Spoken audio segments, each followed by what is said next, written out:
اچھا، پاکستان میں کسی کی آمدنی پر ٹیکس لگتا کیسے ہے؟ اس کا جواب ایک ہی جگہ ملتا ہے، انکم ٹیکس آرڈیننس 2001۔ تو آج ہم اسی بنیادی قانون کی گہرائی میں اتریں گے، بالکل آسان زبان میں، تاکہ یہ سمجھا جا سکے کہ ٹیکس کا پورا نظام آخر چلتا کیسے ہے۔ اور یہ ساری معلومات ہم کہاں سے لے رہے ہیں؟ کہیں اور سے نہیں، بلکہ سیدھا فیڈرل بورڈ آف ریونیو کی اپنی آفیشیل دستاویز سے۔ تو چلیے دیکھتے ہیں کہ یہ قانون اصل میں کہتا کیا ہے۔ تو اس قانون کا مقصد بالکل شروع میں ہی واضح کر دیا گیا ہے۔ دیکھیں، 2001 سے پہلے ٹیکس کے جو قانون تھے وہ کافی بکھرے ہوئے تھے۔ اس آرڈیننس نے کیا کیا؟ اس نے سب کو ایک جگہ اکٹھا کر دیا، ایک ہی کتاب میں۔ اس کا فائدہ یہ ہوا کہ ٹیکس دینے والوں اور حکومت دونوں کے لیے ایک ہی واضح اور سیدھا سادہ اصول بن گیا۔ تو آج ہم اس قانون کو سمجھنے کے لیے اسے 5 آسان حصوں میں تقسیم کریں گے۔ سب سے پہلے اس کی بنیاد کیا ہے، پھر دیکھیں گے کہ بھئی ٹیکس دینا آخر ہے کس پر لازم۔ اس کے بعد ہم آمدنی کی ان اقسام پر نظر ڈالیں گے جن پر ٹیکس لگتا ہے، پھر اس کا حساب کیسے ہوتا ہے، اور بالکل آخر میں ہم اس پر بات کریں گے کہ یہ پورا سسٹم اتنا اہم ہے ہی کیوں۔ تو چلیے شروع کرتے ہیں بالکل بنیاد سے۔ دیکھیں، پاکستان میں انکم ٹیکس کے حوالے سے اگر کوئی بھی کنفیوژن ہو تو اس کا آخری اور حتمی جواب صرف ایک ہی جگہ ملتا ہے، اور وہ ہے یہ دستاویز، انکم ٹیکس آرڈیننس۔ اب پہلی نظر میں یہ قانون بہت بڑا اور سچ پوچھیں تو تھوڑا پیچیدہ لگ سکتا ہے، آخر اس میں سینکڑوں سیکشنز جو ہیں، لیکن اس کی اصل روح چند بنیادی اصولوں میں چھپی ہوئی ہے، اور آج ہم انہی اصولوں پر فوکس کریں گے۔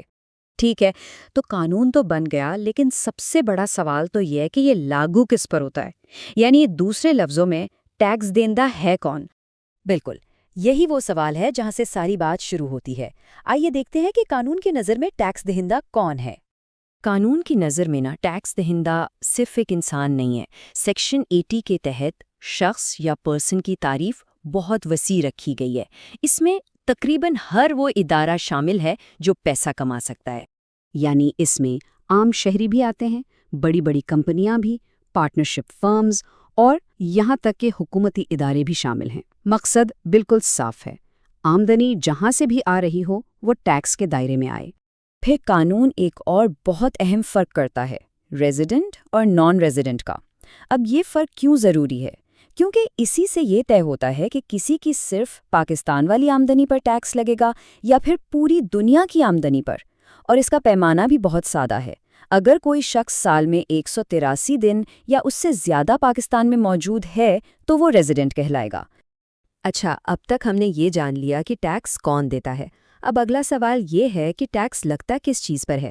اس کے لیے قانون نے ہر قسم کی آمدنی کو کچھ خاص کیٹیگریز میں تقسیم کیا ہے۔ سیکشن 11 کے مطابق ساری کی ساری آمدنی ان 5 ہیڈز آف انکم میں تقسیم کی جاتی ہے۔ آپ یوں سمجھ لیں کہ یہ 5 الگ الگ بالٹیاں ہیں۔ ہر کمائی کو اس کی قسم کے مطابق صحیح بالٹی میں ڈالا جاتا ہے۔ اس سے ہوتا یہ ہے کہ حساب کتاب بہت منظم ہو جاتا ہے۔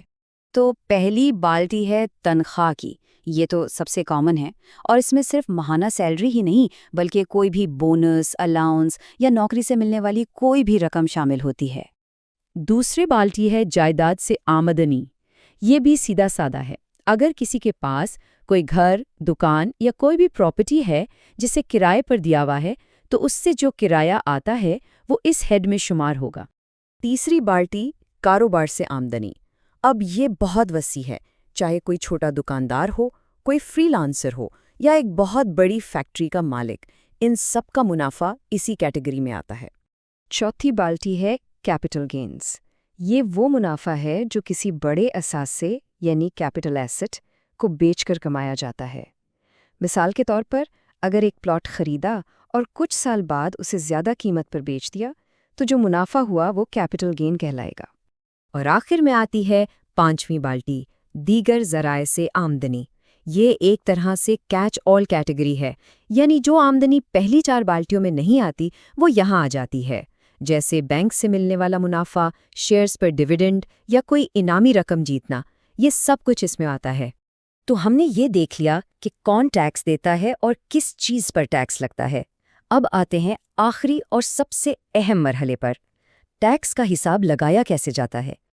دیکھیں، سب سے پہلا قدم ہوتا ہے کل آمدنی یا ٹوٹل انکم کا حساب لگانا۔ اس میں سیدھا سیدھا ان 5 بالٹیوں یعنی ہیڈز سے حاصل ہونے والی ساری آمدنی کو جمع کر لیا جاتا ہے۔ لیکن ایک منٹ، ٹیکس کل آمدنی پر نہیں لگتا۔ یہاں ایک بہت اہم سٹیپ آتا ہے۔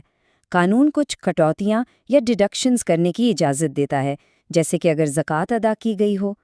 تو جب کل آمدنی میں سے یہ منظور شدہ کٹوتیاں نکال دی جاتی ہیں تو جو رقم آخر میں بچتی ہے اس سے کہتے ہیں قابل ٹیکس آمدنی یا ٹیکسیبل انکم۔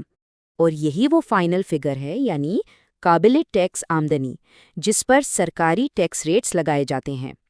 یہ ریٹس آرڈیننس کے شیڈیولز میں دیے گئے ہیں، اور اسی سے یہ طے ہوتا ہے کہ اصل میں کتنا ٹیکس ادا کرنا ہے۔ آخر میں آئیے ذرا اس بات پر غور کرتے ہیں کہ یہ اتنا منظم سسٹم، یہ پورا فریم ورک آخر اتنی اہمیت کیوں رکھتا ہے؟ تو خلاصہ کیا ہے؟ بہت سادہ۔